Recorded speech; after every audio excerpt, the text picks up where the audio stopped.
Good morning student. तो चलो आज कुछ नया करते हैं। तो हमने प्रीवियस टॉपिक में देखा व्हाट इज वैलेंसी, वैलेंसी क्या होता है, और आपने जाना valency is combining capacity of any atom. तो उसमें हमने क्या देखा, वैलेंसी। अब वैलेंसी का आपके दो चैप्टर्स में काफी यूज है। First chemical equation and reaction, and fifth chapter that is periodic classification of element.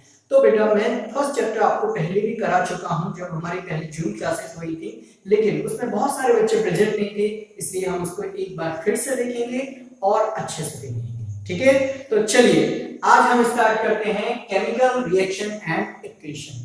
ठीक है, ये केमिकल आपने पहले भी वर्ड सुना होगा, I think so, and physical change and chemical change, ये दो वर्ड से भी आप फेमिलियर होंगे। तो चलिए देखते हैं ये क्या होते हैं। तो ये हमारा फर्स्ट चैप्टर है। Okay, so physical change and chemical change. देखिए नाम से ही क्लियर है, फिजिकल चेंज, ऐसा चेंज जिससे कि क्या आए, किसी भी ऑब्जेक्ट की फिजिकल स्टेट में चेंज आए। जैसे कि उसका आप बोलेंगे शेप चेंज हो जाए। ठीक है, उसका शेप, जैसे कि सपोज करिए मैंने एक ब्रिक ली, उसको दो पार्ट में ब्रेक कर दिया, that is physical change. Clear? Okay, shape है, उसका स्ट्रक्चर है। ओके, ये सब क्या है, फिजिकल चेंज।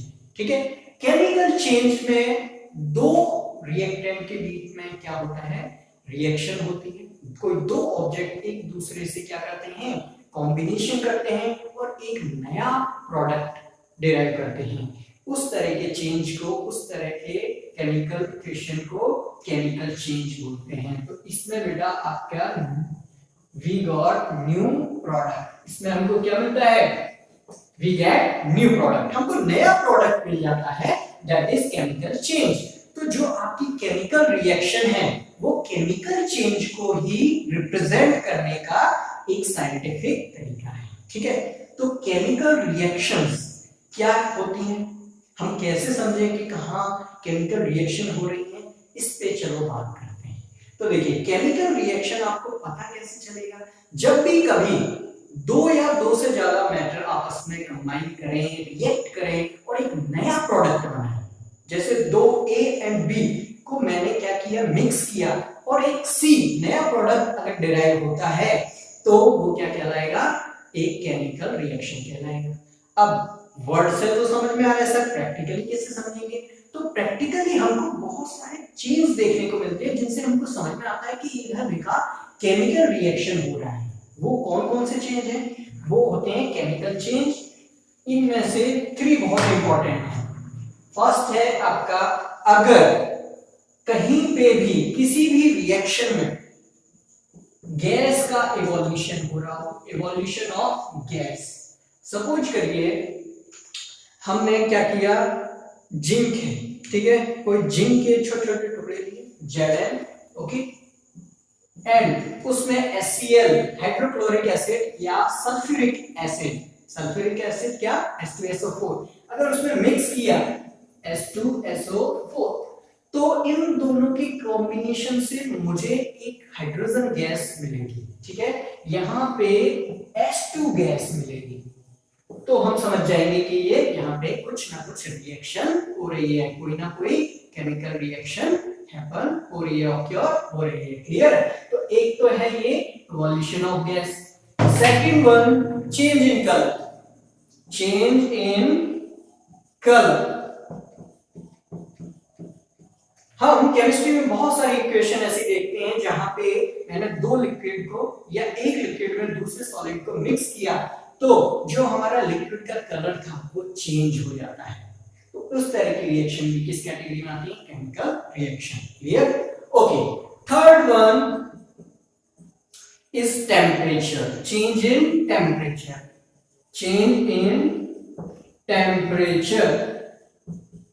देखिए जहां पे भी केमिकल इक्वेशन हो रही होगी वहां पे दो तरह की रिएक्शंस होती हैं, एक एक्सोथर्मिक, एक एंडोथर्मिक। एक्सोथर्मिक जिसमें हीट बाहर निकलती है, एक्सोथर्मिक एंडोथर्मिक जिसमें हीट बाहर से लेनी पड़ती है। तो जहां पे भी टेम्परेचर बढ़ रहा हो या घट रहा हो, ठीक है, इंक्रीज और डिक्रीज दोनों केस होने चाहिए। ठीक है, कोई सा भी दो में से चलेगा। तो वहां पे हम क्या समझेंगे कि वहां पे केमिकल इक्वेशन ऑक्योर हो रही है। तो ये आपके क्राइटेरिया हैं जिनसे पता चलता है कि कोई ना कोई केमिकल रिएक्शन वहां है, एग्जिस्ट करती है। क्लियर है? अब देखिए केमिकल रिएक्शन का मीन्स हमको समझ में आ गया। अब इक्वेशन पे बात करते हैं। चलिए इसका एक एग्जांपल भी हम ट्राई करते हैं, उसी से हम इक्वेशन को देख लेंगे। जैसे कि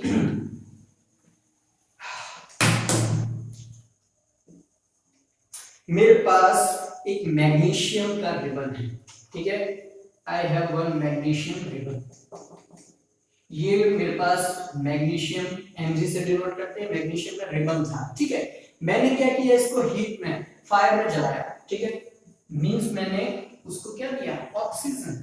देखिए जलने का मतलब बर्निंग क्यों हैपन होती है, because of oxygen. Without oxygen burning is not possible, ठीक है। तो यहाँ पे देखिए मैग्नीशियम बेटा आपका ऑक्सीजन से रिएक्ट करेगा, मतलब जब आप मैग्नीशियम के रिबन को फायर पे रखेंगे तो वो जलेगा, ठीक है। ओके, तो ये एक नया प्रोडक्ट बनाएगा। क्या बनाएगा, MgO, मैग्नीशियम ऑक्साइड। और ये आपको फ्लैश के रूप में मिलेगा, है ना, बुरादे के रूप में। जैसे रिबन क्या है, जल के क्या हो जाएगा, राख हो जाएगा, तो वो MgO की ऐश होती है। क्लियर है?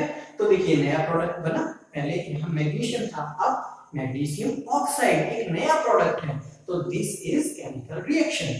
Now we will understand what is chemical equation. अब जैसे मैंने अभी आपको वर्ड में समझाया कि मैंने एक मैग्नीशियम का रिबन लिया, उसके बाद उसको जलाया फायर में, मींस ऑक्सीजन दी, और उससे एक नया प्रोडक्ट बना। तो ये मैंने आपको वर्ड में एक्सप्लेन किया।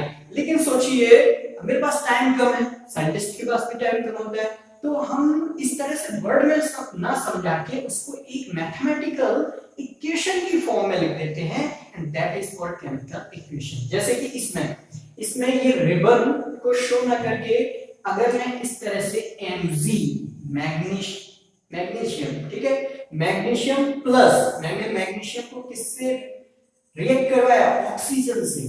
तो प्लस क्यों लगाया, क्योंकि दो ये आपके क्या है, सब्सटेंस है, एक मैग्नीशियम है, एक ऑक्सीजन है। इन दोनों को मैंने क्या किया, रिएक्ट करवाया और एक नया प्रोडक्ट मिला, ठीक है। तो इसको इस तरह से मैंने रिप्रेजेंट किया है, तो इसी को बोलते हैं आपका केमिकल इक्वेशन। क्या बोलते हैं बेटा इसको, केमिकल इक्वेशन, ठीक है। ओके, यही केमिकल इक्वेशन होता है। अब देखिए ये जो दोनों आपको पार्ट दिख रहे हैं जो कि आपस में क्या करते हैं, रिएक्ट करते हैं, जैसे Mg और ऑक्सीजन, इनको बोलते हैं, क्या बोलते हैं, रिएक्टेंट्स। क्या बोलते हैं, रिएक्टेंट्स। ओके, एंड ये जो नया प्रोडक्ट, नया सब्सटेंस बना है ना, इसको बोलते हैं प्रोडक्ट। क्या बोलेंगे, प्रोडक्ट। और इस पूरी प्रोसेस को केमिकल इक्वेशन, इस पूरे फॉर्मूला को केमिकल इक्वेशन से डिनोट किया जाता है। ये जो एरो का साइन देख रहे हैं वो क्या बता रहा है कि हमारी जो रिएक्शन है कौन सी डायरेक्शन में, फॉरवर्ड डायरेक्शन। क्लियर? अब यहाँ पे आप जब आगे देखेंगे इस तरह का साइन मिलेगा, इसका मतलब हीट। हम इसमें क्या दे रहे हैं, बाहर से हीट दे रहे हैं ताकि इक्वेशन हो सके। और कुछ कई बार यहाँ पे बहुत सारे कैटालिस्ट आप देखेंगे, बहुत सारे कैटालिस्ट होते हैं, कैटालिस्ट यूज किए जाते हैं ताकि हमारी जो इक्वेशन है या तो बहुत जल्दी हो जाए, हमको फास्ट प्रोडक्ट चाहिए, तो कैटालिस्ट यूज किए जाते हैं। और स्लो करने के लिए भी कई बार कैटालिस्ट यूज होते हैं। ओके, तो that is the concept about chemical reaction and equation. इतना आपको समझ में आया? बहुत बढ़िया। तो ये आपको याद रखना है। इसी के हम देखेंगे कि केमिकल जो रिएक्शंस हैं कितने टाइप की होती हैं, क्या क्या उसमें आगे प्रोडक्ट बनता है, ठीक है। देखिए जो हमने वैलेंसी पढ़ी उससे ही कैसा रिलेटेड है थोड़ा सा इसमें समझ लेते हैं। जैसे कि ये मैग्नीशियम है बेटा, हम इसी एग्जांपल को ले लें, कोई दूसरा एग्जांपल देने की जरूरत नहीं है। जैसे मैग्नीशियम बेटा, थोड़ा सा समझेंगे इसको। ये मैग्नीशियम है, ठीक है। या फिर चलिए ये एग्जांपल लेते हैं, जैसे कि यहाँ मैग्नीशियम का क्या है, ये एक एटम है, ओके। यहाँ पे 2, एक्चुअली इसको बैलेंस करना पड़ेगा, हम आगे देखेंगे कि इक्वेशंस को बैलेंस कैसे किया जाता है। तो यहाँ जो मैग्नीशियम है, अभी ये क्या करेगा, ये यहाँ पे ऑक्सीजन के 2 एटम यहाँ पे जो कनेक्टेड हैं, ऑक्सीजन का जो मॉलिक्यूल है उससे क्या करेगा, ये रिएक्ट करेगा, ठीक है, आपस में बॉन्ड बनाएगा। और आपको पता है कि ये इस तरह के बॉन्ड बनना जरूरी है ताकि हम नया प्रोडक्ट प्राप्त कर सकें, ठीक है। तो ये वैलेंसी किस तरह से रिलेटेड है, वैलेंसी का मतलब क्या है, मैग्नीशियम अपने आप को स्टेबल करने के लिए कुछ इलेक्ट्रॉन्स का क्या करेगा, ट्रांसफर करेगा, या तो लेगा या देगा। तो इस तरह से वैलेंसी इसमें यूज हो जाता है, ओके। तो आज हम इतना ही देखेंगे। Thank you very much, have a nice day.